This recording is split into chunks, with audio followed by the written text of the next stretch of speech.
Remember when we used to live in an apartment with a pool? Lots of people would come to the pool area, but then who went into the water? Let's see.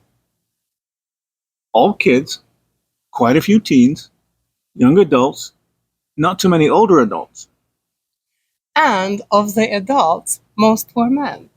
Somehow few women would come in. The kids would move all the time. The adults would stand and chat.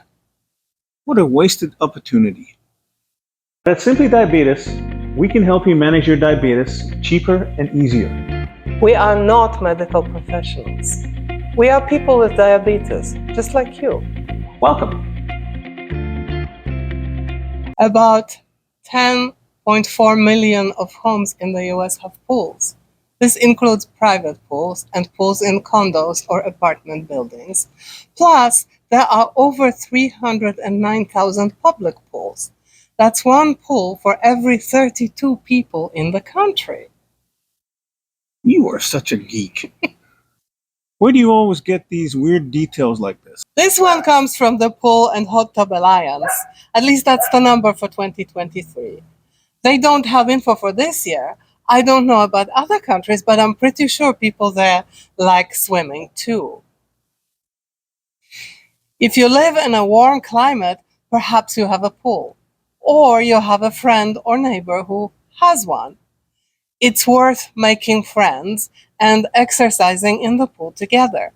Bring some food to share, diabetes friendly, of course, so they are happy to see you.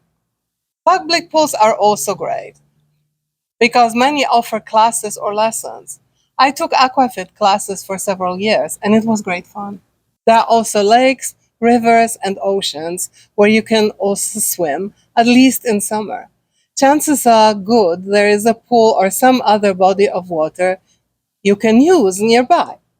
And you always know where to find them. I love water. I swim and do exercises. Both are great, not only for fun, but also to get my sugar under control. Not everyone can swim. I know. I used to take aquafit classes. There was this woman there who never missed a class, but she always carefully stayed in the shallow end.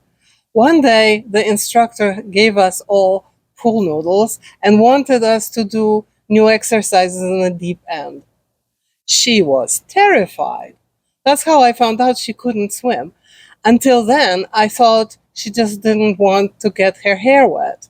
But she bravely came to each class and did all the exercises in the shallow end. That's one courageous woman. Yeah. Yes, she did it even though it was hard for her. But she knew moving in water is fantastic and didn't want to miss it. Water supports you on all sides, which reduces stress on the joints. It makes moving easier. I can jump without hurting my knees, which would be impossible on land. Water provides resistance, so any movement in water takes more effort than the same movement on dry land. I don't need weights to do strength training. You have paddles. Yes, and there are also ankle weights. We have a pair somewhere, but after we moved, I can't find them. In the garage. Anyway, let's get back to the benefits of exercising in water. Because water supports you, it's easier to move, particularly when you are bigger. Remember back in Seattle, we used to see this guy in our gym. He was massive. He had a lot of mobility issues, and walking was really hard for him. But once he got into the pool, he was like a different guy. He could move freely without worrying about his size and weight.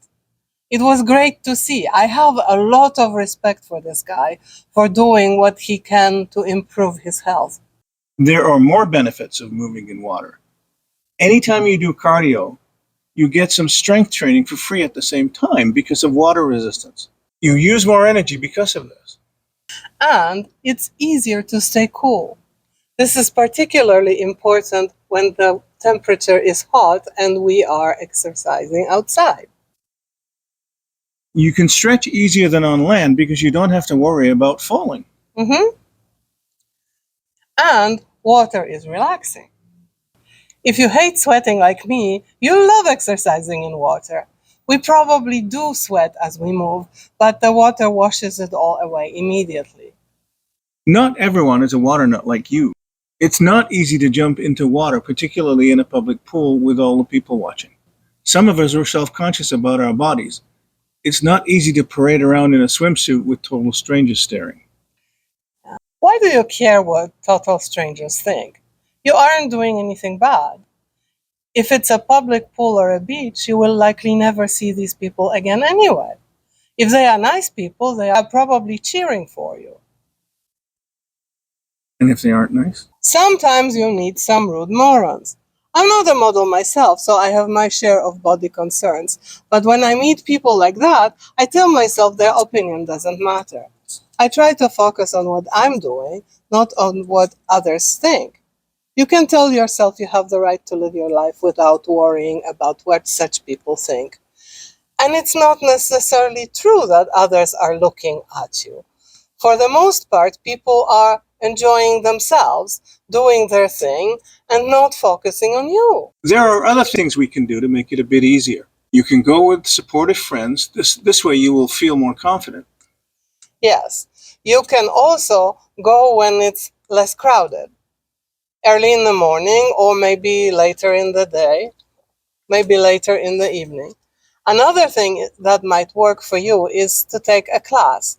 There's a good chance that there will be other people like you struggling with body positivity. I heard advice to find swimwear you like and feel comfortable in. But it's hard if you don't like how you look. That's why I try not to focus on looks. I look how I look, and I'm okay with that. I enjoy the feeling of freedom that water gives me.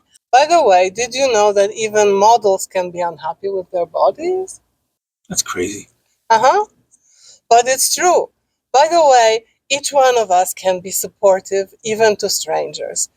I always try to chat with people if I see they are uncomfortable, just to make them feel better. We all can do that.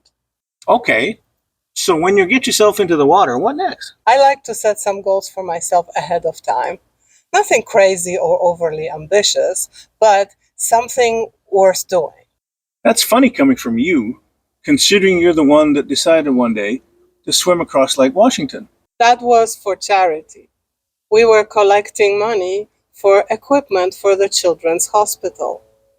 I can go for a long time, but I'm a slow swimmer, so it took me forever. But I didn't start with just jumping in the lake and going for it. I began with something a lot less ambitious, 10 laps in our gym pool. Smaller goals are easier to manage, and you can always increase them later. For example, you could decide to go to the pool twice a week for a month and exercise at least 15 minutes each time. I mean, really moving, not just sitting in the pool.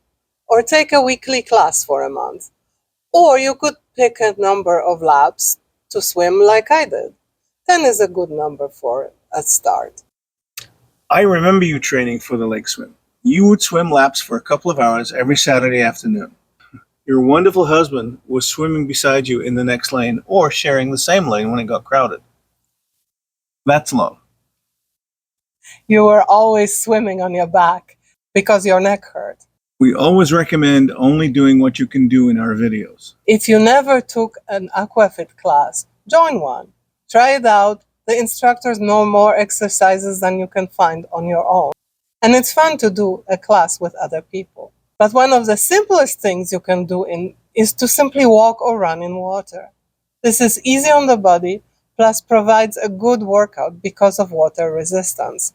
I do it sometimes as a part of my routine. What about you? Do you like water? What kind of water activities do you enjoy? Tell us in the comments. If you find this video useful or informative, give us a like and subscribe to the channel if you haven't already. See you next time.